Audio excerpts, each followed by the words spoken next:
Jason Mackey, decidedly not an idiot. He joins us right now, and we started the show today, Mackey, asking the question: Are the Bucks right now in the danger zone? David Bednar on IL. Nobody, save for like 3 dudes, can hit. Real quick, they're 2.5 games out of a wild card spot, 8.5 back in the division. Is this danger zone territory, Mackey? I worry about their pitching depth, Adam.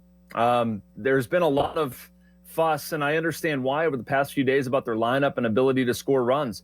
If Bailey falters, I hate to say it that way, and then Martin Perez isn't what he was in April, like you've got a 3-man rotation and then a bullpen that, as you said, is weak because of the loss of David Bednar and some other injuries. Like that's just, it's not great right now, and things are going to separate, and I hope for the Pirates' sake that they're on the positive side of that. And yeah, I mean, it could be just a little blip, but I do worry when it comes to pitching depth. Jason, after you were speaking to Nutting, who has more pressure coming from ownership, Cherington or Shelton? I think Cherington. I do, because, I mean, Derek Shelton can only play the players that he's given. Like, with that uproar over the Sunday lineup, quote unquote, you know, the day he sits Kutch, day he sits who was it, Connor Gonzalez. Yeah, like, you know, Joe has not been very good in June. Gonzalez is in a slump. Kutch is 37. Like, to me, the issue is not having a better roster to begin with, that you're even talking about sitting those guys. And, you know, to me, I took those comments from Bob kicking his GM in the pants, wanting to see something. You know, he said as much. He wanted to see the offense improve. He feels like they can make the playoffs as currently constituted. I'm not sure he's wrong, but I mean, Shelton can only manage the guys that he's given. I didn't take from Bob's comments to us that he was, you know, hugely unhappy with the manager or the manager's performance. I thought he was somewhat unhappy, or at least thought there could be more when it comes to the roster construction. I did think it was telling that unprompted he brought up the struggles of the offense, though, Jason. Oh, I agree. You know, that was my question, asking him about the goals for this season being the playoffs. And he all of a sudden brings up, we need more offense, which I see how he's connecting A to B. Like, that's a completely fair criticism. But yeah, I mean, that's one thing, but I guess he could have described their hitting program and being unhappy with it, but it seemed like he went more the direction of fixing the offense as in terms of adding. And, you know, he talked about internal improvements. I think that's bigger than Andy Haynes. I think that's more of a player development thing. But, you know, his comments on doing something, external additions, striking early, to me resonated the most. Jason, do you think that O'Neil Cruz is as engaged as he needs to be? Do you think that he's in it every single game? Do you think he's focused every single game? I do. I don't think it's a focus problem with him. Well, I shouldn't say that, Doran. I mean, maybe there's focus. I'm not questioning the effort. Sometimes I'm questioning the, how do I put this? Baseball acumen? Yeah, and just, like, he's a very emotional guy. And I think that's really good. I love that. I love his personality. But I think sometimes if things don't go his way, he gets in his own head a little bit. And I think that, you know, if the Pirates are down a couple, he doesn't really think about, we need to scratch and claw our way back. I think he thinks, I'm going to hit a 575-foot home run and everything's going to be fine. Like, I think it's coming from a good place. I think it's just a matter of, I don't know, baseball maturity might be the right way to put it. I mean, I think there's certainly some maturity with the fundamentals of the game. I'm not defending that or pretending that it doesn't exist. Like, he's not a very good base runner. There's some things, some nuance to the game that he does not have a great grasp of. But I think he just, you know, kind of lets his emotions get the best of him, where he's trying to do a little bit too much, or maybe he spaces out if things don't go terribly well, where other players, maybe players who are a little bit more mature, they can move past that stuff. Has he been good enough? Yeah, I think he has. Has he been as good as he can be? No.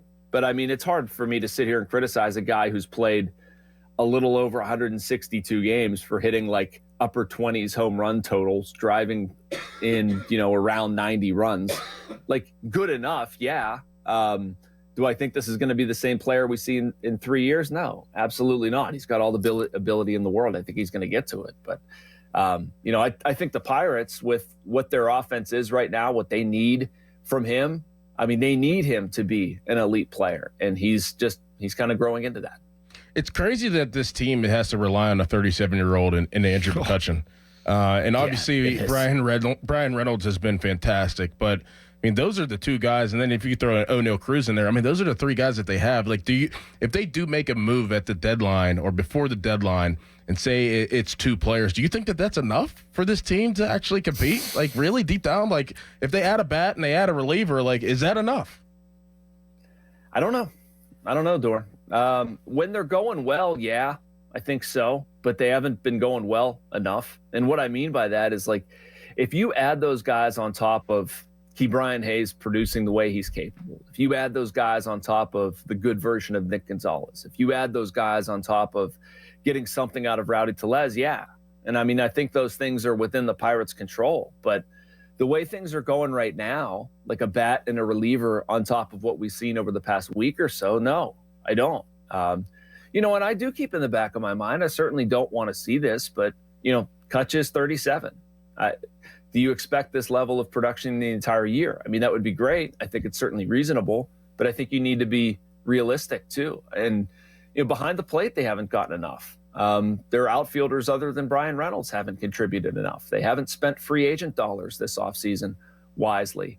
We've seen more poor performance from Rowdy Tellez than positive performance. I mean, those are just objective truths. So, yeah, I think they can have enough. I don't think you're going to see them add a ton more than like a bat, a reliever, maybe a secondary bat. I mean, I'm not looking at them to, have Christmas morning here on trade deadline day. They're going to need their own guys to produce. Will they give up at least one top 10 prospect? I mean, I think they're willing to do that. I've had this discussion with people, Adam. It's gotten out there, and I'm not sure why, that they're like unwilling to trade a top 10 prospect. Top 5? I don't think they're unwilling to do that. Termarr Johnson? Maybe. It depends on the deal. What are you trying to pin me down to say? I'm just wondering, because I was going to do a rapid fire thing with you, and you sort of answered it even before I could get there, because you said I don't think they're going to go out there and basically get a big name or anything like that.